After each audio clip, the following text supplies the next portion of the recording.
Hello, everyone, and welcome to today's Thursday Thought.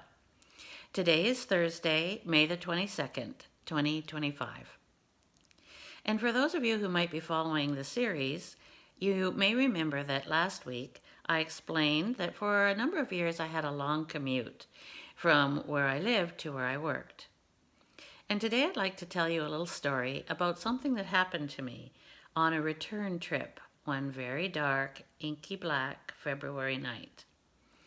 It has subsequently loomed in my mind as a tale of the unexplained, an example of being touched by an angel.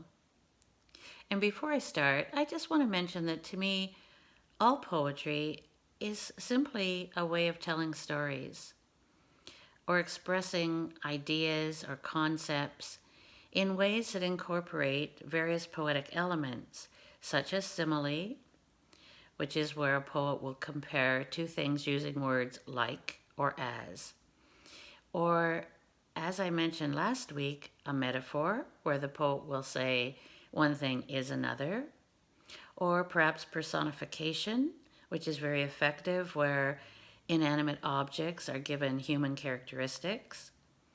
But they all try to paint a picture on the canvas of the mind of the listener that makes the exchange and communication creative, imaginative, and more like an art form than just stating the facts. I remember a few years ago when I shared this poem at an event in Durham. A lovely woman came up to me afterwards who has become a Facebook friend named Carol, and she said, I just wanted to say that my husband really liked that poem about the car. And it made me think that there is some truth to what I had read once, that the reason most people avoid most poetry is because most poetry avoids most people. And that can happen. And I think it happened to a lot of people when they were being taught poetry, that they were introduced to works that you really had to rack your mind a bit to understand what the author was saying. So it pleases me when someone can tell me that, I understood what you said in that poem. I didn't realize I liked poetry, but I liked that. So I hope you feel that way about this little story that's called City Car, Country Car. There is a little story that I would like to tell about a fine green Taurus that was loved so very well. It came to her one springtime from a dealer kind and true, who knew that when she touched the wheel, a bond would form like a glue. And so it was for 7 years. Their lives became entwined. A middle-aged new driver and a car that aged like wine. What makes this story so unique to etch it in a rhyme is the complex situation that puzzled many minds. The driver was a teacher of young children in the city, but she longed for country living and thought, now what a pity not to buy that house all made of stone that caught her dreamy eye, for it was nestled in a valley carved between the rocks and sky. And soon the teacher found herself in a city country dance, a tango with the Taurus that caught everybody's glance. Is she crazy? Was the question. Has her mind begun to roam? 4 hours spent commuting just to bring the bacon home? But in her own opinion, she had the best of each. A job where different cultures valued skills she tried to teach, and a home that was a dream come true, that took her breath away, a private piece of heaven, with a price she chose to pay. And so began the long commutes through every changing season. No matter what the challenge was, there always seemed a reason to crisscross through the province just to keep her life together, with one eye on the scenery and the other on the weather.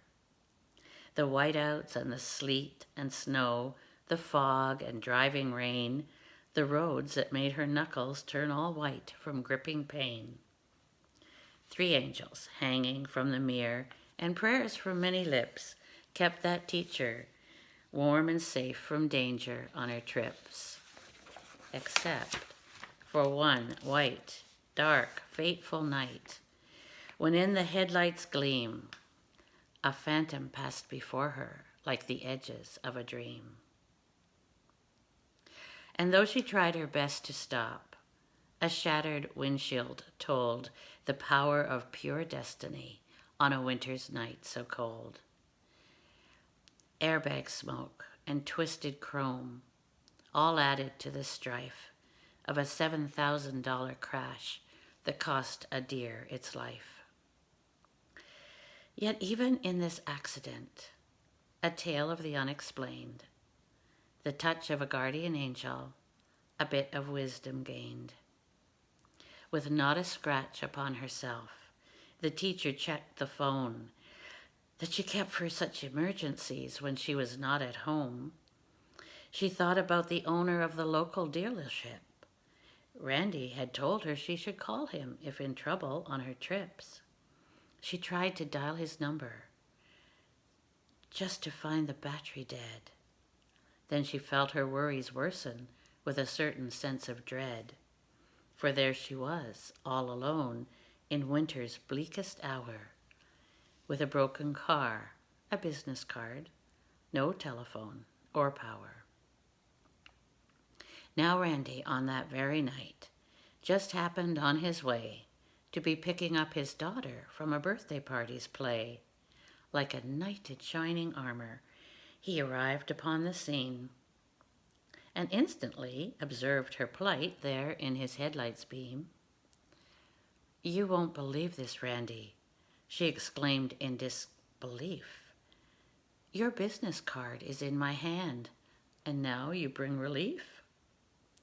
Before a couple weeks had passed, that Taurus was renewed by the skill mechanics at Boyd Brothers, the best of any crew. And on those picture-perfect days, when silent mist would rise, and the clouds were kissed by color in a masterpiece of sky, she concluded all was worth it, and for many years a friend was the comfort of her Taurus and the view round every bend, the splendor of September and October's autumn glory, the twinkling of a million lights that told the Christmas story, the aching white of winter as it stretched across the land, and the promise of the springtime gently held in nature's hand. All these visions passed before her in the grand parade of life, with births and deaths and marriages, the laughter and the strife, the trips to vets and hospitals, the precious cargo too, passengers like Mother and her friends, both old and new.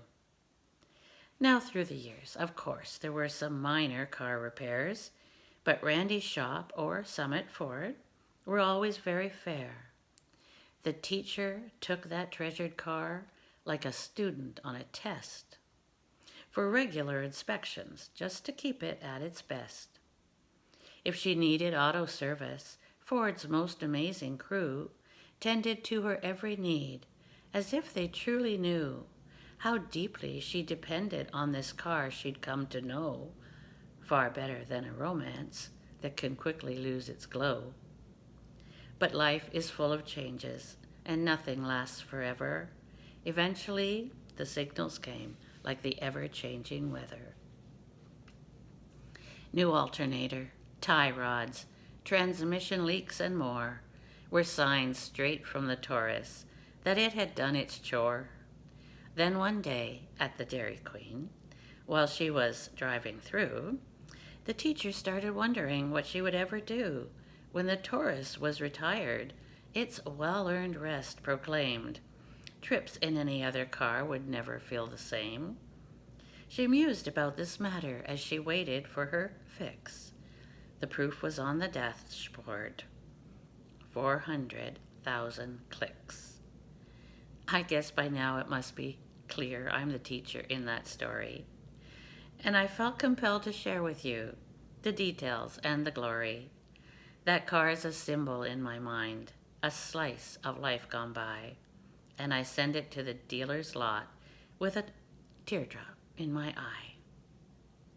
But I'm thankful for the years it gave to meet my auto needs. I've many tender memories as I watch it take its leave. So now I make this solemn vow, my witness be the Lord. In all commuting years ahead, I'll only drive a Ford. And that proved to be true. I had one more car beyond that car, and now I don't have a car at all. So I'm really happy to live in a community like St. Mary's where there's a train that passes through. And I just happen to have a poem about a train for next week. So I hope that you will tune in then. And in the meantime, have a great week. And bye for now.